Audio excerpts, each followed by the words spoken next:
కల్తీ నెయ్యి వేళ్లన్నీ YV Subba Reddy PA arrest. TTD chairman గా నెయ్యి కాంట్రాక్టులు ఇచ్చిన వైవి కల్తీ నెయ్యి వ్యవహారం కొలిక్కి వస్తోందా? భోలేబాబా అనే కంపెనీకి నెయ్యి కాంట్రాక్ట్ దక్కిందంటే ఒక పిఏ చేయగలడా ఈ పని? తిరుమల తిరుపతి దేవస్థానానికి పాలక మండలి అనే ఓ పెద్ద వ్యవస్థే ఉంది. ఈవో అని, పాలక మండలి సభ్యులని వీళ్ళందరి ఆమోదంతోనే కాంట్రాక్టులు వెళ్తుంటాయి.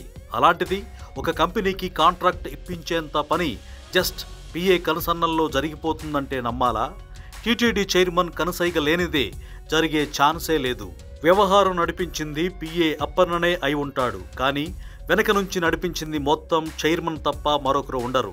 అందుకే సిబిఐ అధికారులు గత టీటీడీ చైర్మన్ వైవి సుబ్బారెడ్డి పిఏ అప్పన్నను అరెస్టు చేసి కూపీలాగుతున్నారు. జగన్ ప్రభుత్వంలో తిరుమలలో చేయకూడని అపచారాలన్నీ జరిగాయి. అందులో కల్తీ నెయ్యి వ్యవహారం ఒకటి. విమర్శలే కావచ్చు గాని వైవి ఫ్యామిలీపై క్రైస్తవ ముద్ర ఉంది. వైవి భార్య బైబిల్తో ప్రార్థనలు చేయడంపై గతంలో పెద్ద చర్చ జరిగింది. ఒక విధంగా హిందూ మతంపై నమ్మకం లేని వ్యక్తుల చేతుల్లో టీటీడీ వెళ్ళిందనే విమర్శలు అప్పట్లో గట్టిగా వినిపించాయి. అందులో భాగంగా జరిగిందే కల్తీ నెయ్యి వ్యవహారం అనే చర్చ కూడా జరుగుతోంది.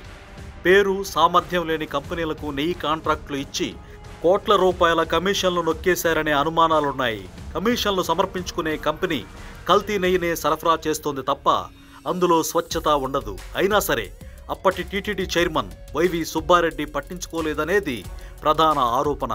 పైగా కల్తీ నెయ్యి వ్యవహారం సుబ్బారెడ్డి దగ్గరకు రాకుండా పిఏ అప్పన్న కోర్టులో వరుస పిటిషన్లు వేయడం కూడా అనుమానాలకు తావిస్తోంది. ఏది ఏమైనా కల్తీ నెయ్యి వ్యవహారంలో అసలు నిందితులకు శిక్ష పడాల్సిందేనని డిమాండ్ చేస్తున్నారు బీసీవై పార్టీ అధినేత బోడే రామచంద్ర యాదవ్. ఈ కేసును వీలైనంత త్వరగా విచారణ చేయాలంటున్నారు బోడే రామచంద్ర యాదవ్.